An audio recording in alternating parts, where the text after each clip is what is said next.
शिक्षक मित्रांनो नमस्कार. टीचिंग डिजिटली या मास्टर प्रोग्रामच्या विशेष व्हिडिओ सिरीजमध्ये मी भूषण कुलकर्णी आपणा सर्वांचं सहर्ष स्वागत करतो. चला तर मग सुरू करूया. शैक्षणिक तंत्रज्ञान शिकणे म्हणजे नेमकं काय शिकणे, या व्हिडिओमध्ये आपण हे समजून घेणार आहोत. तर मित्रांनो, सगळ्यात पहिली गोष्ट आपल्याला जमणं अत्यंत गरजेचं आहे, ती म्हणजे जोडणी, हाताळणी आणि वापर. आता जोडणी कशाची? आपल्याकडे स्मार्ट बोर्ड येत आहेत, प्रोजेक्टर्स येत आहेत, इंटरॅक्टिव्ह बोर्ड येत आहेत, टी व्ही असेल किंवा माईकचा मिक्सर असेल, माईक असेल, त्याचा स्पीकर, ॲम्प्लिफायर, मिक्सर असेल, कॅमेऱ्याचे वेगवेगळे प्रकार आपण इथून पुढे पाहणार आहोत. मग त्यामध्ये PTZ कॅमेरा असेल किंवा DSLR असेल किंवा मिररलेस असेल किंवा कॅमकॉर्डर असेल, स्कॅनर असेल, प्रिंटर, मग तो भले कागद प्रिंट करणारा प्रिंटर असेल किंवा 3D प्रिंटिंग करणारा 3D प्रिंटर असेल, डेस्कटॉप असेल, डेस्कटॉप कम्प्युटर ज्याच्यामध्ये मॉनिटर वेगळा असतो, सिस्टम युनिट वेगळं असतं, कीबोर्ड माऊस वेगळा असतो, त्याला पॉवर कॉर्ड जोडायचे असतात, त्याला वेगवेगळे डिव्हायसेस, पेरिफेरल्स आपल्याला जोडायचे असतात. पेन टॅब याच्या आधीच्या व्हिडिओमध्ये मी तुम्हाला दाखवला. पेन टॅब असेल, अँड्रॉइडचा टॅब असेल, स्मार्टफोन तर आता प्रत्येकाकडे आहेतच. तर मुळातच ह्या सगळ्या गोष्टी एकमेकाला जोडल्या जातात.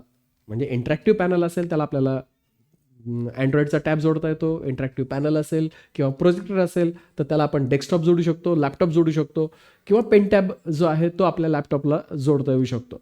तर मित्रांनो, हे सगळे जे डिव्हायसेस आहेत, हे डिव्हायसेस आपल्याला एकमेकांना जोडता आले पाहिजेत. भविष्यामध्ये AR VR डिव्हायसेस येणार आहेत. मग AR VR डिव्हाइस जो आहे तो आपल्या लॅपटॉपबरोबर जोडणं किंवा त्याच्यातले इनबिल्ट जे फीचर्स आहेत ते फीचर्स ऑन करणं. तर सगळ्यात महत्त्वाचे आहे, ह्या सगळ्यांची आपल्याला वायरिंगनी जोडणी करता येणं गरजेचं आहे.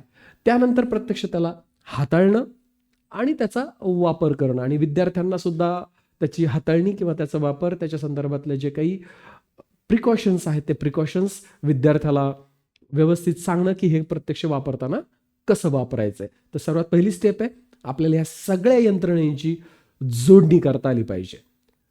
त्यानंतर वापरायला काय शिकायचं, पहा, लक्षात घ्या.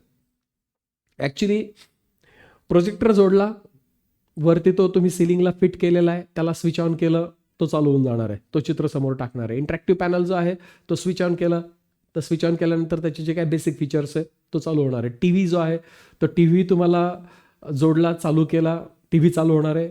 त्याचा रिमोट एकदा समजून घेतलं की त्याचं ऑपरेशन समजून जाणार आहे. म्हणजे याच्यातल्या बऱ्याचशा गोष्टी अशा आहेत की ज्या तुम्ही जोडल्या, बेसिक त्याचे फीचर्स समजून घेतले की तुम्हाला त्याचं ऑपरेशन्स किंवा त्याचं वापरणं जे आहे ते वापरणं समजणार आहे. पण खऱ्या अर्थाने शिकण्यासाठी जो वेळ जाणार आहे आपला, तो वेळ या 4 गोष्टींवरती जाणार आहे. याच्यामध्ये स्मार्टफोन, आता स्मार्टफोन तर प्रत्येकाकडे आहे. तुम्ही म्हणताल आम्हाला तर ऑपरेट करता येतो. नाही, आजही तुमच्या स्मार्टफोनमधले जवळपास 60 ते 70% ॲप्स असे आहेत की जे तुम्ही अजून उघडूनच बघितलेले नाही आहेत. कम्प्युटरवरती असे काही सॉफ्टवेअर्स असतात की सॉफ्टवेअर्स आपण उघडूनच बघितलेले नसतात. कशामुळे? तर भीती असते एक मनामध्ये की आपण ते सॉफ्टवेअर ओपन करू, कदाचित त्या सॉफ्टवेअरमुळे आपले सिस्टम बंद पडेल काय, आपल्याला तर ते सॉफ्टवेअर माहिती नाही कसं ऑपरेट करायचं, असे भरपूर कारणं असतात.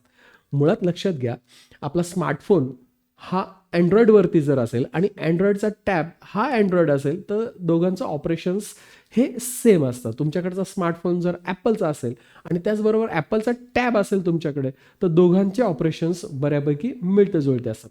मग वेगळं कोण आहे ह्याच्यामध्ये? तर वेगळं आहे लॅपटॉप किंवा डेस्कटॉप, जे विंडोज बेस असतात.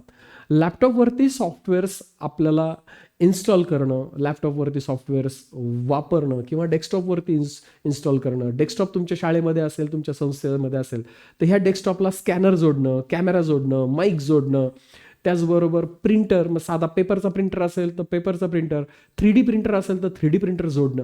ते वेगवेगळे प्रकारचे डिव्हायसेस आपल्या डेस्कटॉप कम्प्युटरबरोबर जोडून त्याची प्रत्यक्ष हाताळणी, त्याचे सॉफ्टवेअर वापरायला शिकणं, हेच तर महत्त्वाचं स्किल आपल्याला इथून पुढे शिकायचं आहे. तर आता तुमचा जो लॅपटॉप असेल किंवा तुमचा जो डेस्कटॉप असेल, तर मोस्टली त्याच्यावरती कोणते कोणते कामं आपल्याला करायला इथून पुढे शिकायचं आहे. तर त्याच्यामध्ये इंटरनेटवरती माहिती आणि सॉफ्टवेअर AI टूल्सचा शोध घेणं, हे याच्या आधीच्या व्हिडिओमध्ये पण आपण पाहून घेतलेलं आहे. तर याच्यामध्ये इंटरनेटवर माहिती असेल, सॉफ्टवेअर असेल, AI चे टूल्स असतील, तर हे यांचा शोध घेणं हे आपल्याला पहिलं काम आपल्या लॅपटॉप किंवा डेस्कटॉपवर जमलं पाहिजे. इंटरनेटवरून हवी ती माहिती डाउनलोड करता आली पाहिजे. मग तुम्हाला इमेजेस डाउनलोड करता आल्या पाहिजे, तुम्हाला म्युझिक डाउनलोड करता आलं पाहिजे, मग त्याच्यामध्ये कॉपीराईट हा विषय पण तुम्हाला समजला पाहिजे, सॉफ्टवेअर्स तुम्हाला डाउनलोड करता आले पाहिजेत, आवश्यक त्या PDFs नोट्स तुम्हाला डाउनलोड करता आल्या पाहिजेत. तर डाउनलोड करता येणं हे पण तितकंच गरजेचं आहे. त्याचबरोबर सॉफ्टवेअर AI टूल्सचा वापर आणि त्या बाबतीत नवनवीन प्रयोग तुम्हाला करता आले पाहिजेत. AIचे जे टूल्स आहेत, तुम्हाला एखाद्या व्हिडिओमध्ये सांगितलं असेल की असा प्रॉम्प्ट द्या आणि असा प्रॉम्प्ट देऊन असा आउटपुट काढा. पण आता इथे तुम्हाला थोडंसं स्वतःची क्रिएटिव्हिटी वापरायची आहे. स्वतः त्या ठिकाणी काही वेगवेगळे प्रॉम्प्ट तुम्हाला देऊन पाहिजेत आणि तो कसा रिॲक्ट करतो. किंवा डिझायनिंगमध्ये तुम्ही एखादं डिझायनिंगचं सॉफ्टवेअर शिकतायत आणि त्याच्यामध्ये शिकत असताना त्यांनी तुम्हाला काही बेसिक डिझायनिंग शिकवलेलं आहे, तर त्याचा वापर करून आपण वेगवेगळे डिझायनिंग्स त्याच्यामध्ये कसे करू शकतो हे आपल्याला इथून पुढे आता शिकायचं आहे. त्याच्यानंतर फोन असेल, टॅब असेल, ह्यांना लॅपटॉप बरोबर डेटा ट्रान्सफरसाठी जोडता आलं पाहिजे. मोबाईलचं नेट आपल्याला लॅपटॉपवरती घेता आलं पाहिजे किंवा लॅपटॉपवर उपलब्ध असलेलं नेट आपल्याला मोबाईलवर घेता आलं पाहिजे. लॅपटॉपवरचा डेटा जो आहे तो मोबाईलला ट्रान्सफर करता आला पाहिजे किंवा मोबाईल किंवा टॅबमधला जो डेटा आहे हा तुम्हाला तुमच्या लॅपटॉपवर ट्रान्सफर करता आला पाहिजे.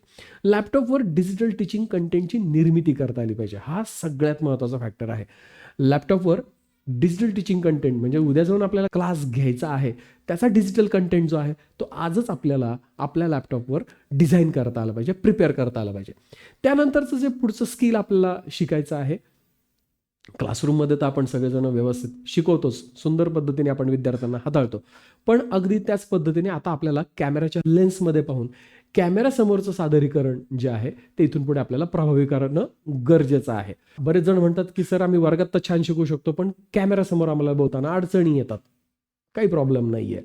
तुम्ही जोपर्यंत प्रॅक्टिस करत नाही, जोपर्यंत त्या गोष्टी करायला सुरुवात करत नाही, तोपर्यंत तिथे कॅमेरासमोरचं प्रेझेंटेशन जे आहे ते तुमचं इम्प्रूव्ह होणार नाही आहे. तर कॅमेरासमोर प्रभावी सादरीकरण हे सुद्धा आपल्याला भविष्याची गरज आहे आणि ते सुद्धा आपल्याला शिकायचं आहे. त्यानंतर आहे स्क्रीन रेकॉर्डिंगद्वारे व्हिडिओ निर्मिती. का गरजेची आहे? स्क्रीन रेकॉर्डिंग करता येतं तुमच्या स्मार्टफोनमध्ये. डायरेक्ट वरतून जे पुल डाऊन मेनूज असतात त्याच्यामध्ये स्क्रीन रेकॉर्डिंगचं ऑप्शन असतं किंवा तुम्ही एखादं ॲप घेऊन सुद्धा तुमच्या मोबाईलवरती, तुमच्या टॅबवरती तुम्ही स्क्रीन रेकॉर्डिंग करू शकतात.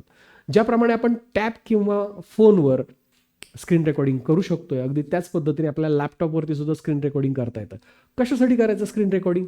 तर स्क्रीन रेकॉर्डिंग करता येत असेल तर तुम्हाला ट्युटोरियल व्हिडिओज जे आहे एखाद्या सॉफ्टवेअरचे, एखाद्या ॲपचे, एखाद्या AI टूलचे दुसऱ्यांना सांगण्यासाठी तुम्ही ट्युटोरियल्सचे व्हिडिओ तुम्ही इथे बनवू शकणार आहात. आणि त्याचबरोबर तुम्ही व्हिडिओ निर्मिती करण्यासाठी तुम्हाला स्क्रीनचं रेकॉर्डिंग करायचं आहे, ई कंटेंट प्रोडक्शनसाठी तुम्हाला स्क्रीन रेकॉर्डिंग करायचं, तर ते सुद्धा तुम्हाला इथे फायदेशीर पडणार आहे. म्हणजे तुमचे व्हाईटबोर्डचं सॉफ्टवेअर असेल, PPT असेल, याचे सुद्धा व्हिडिओज तुम्हाला स्क्रीन रेकॉर्डिंगच्या मदतीने तुम्हाला बनवता येणार आहे. त्यानंतर व्हिडिओ तर बनवणं पण शिकलोय, कॅमेरासमोर सादरीकरण शिकलोय, स्क्रीन रेकॉर्डिंग करून व्हिडिओ बनवायला शिकलोय. आता दोघांचं मिक्सिंग करून आपल्याला व्हिडिओ एडिटिंग जमलं पाहिजे, म्हणजे प्रॉपर लेवलला आपल्याला व्हिडिओ तयार करता येतील. इंटरनेटवरती आपल्याला डेटा जो आहे तो अपलोड, इथे स्पेल चुकलेला आहे, झालेला आहे. तर इंटरनेटवरती आपल्याला डेटा अपलोड करता आला पाहिजे आणि त्याचबरोबर लाईव्ह स्ट्रीमिंग जे आहे ते लाईव्ह स्ट्रीमिंग सुद्धा आपल्याला करता आलं पाहिजे. त्यानंतर AR, VR, 3D प्रिंटिंग आपल्याला समजून घ्यायचे. भविष्यातले जे ॲडव्हान्स टेक्नॉलॉजी आहेत ह्या सुद्धा आपल्याला इथून पुढे समजून घेणं गरजेचं आहे. तर आता लक्षात घ्या, तंत्रज्ञान शिकणं म्हणजे नेमकं काय शिकणं? तर खऱ्या अर्थाने आपल्याला आता आपला जो लॅपटॉप आहे हा लॅपटॉपचं हार्डवेअर, त्याचं सॉफ्टवेअर इन्स्टॉलेशन आणि त्याचे ऑपरेशन्स हे खऱ्या अर्थाने इथून पुढे शिकणं गरजेचं आहे. हे प्रत्येक शिक्षकाला हे शिकणं गरजेचं आहे. धन्यवाद.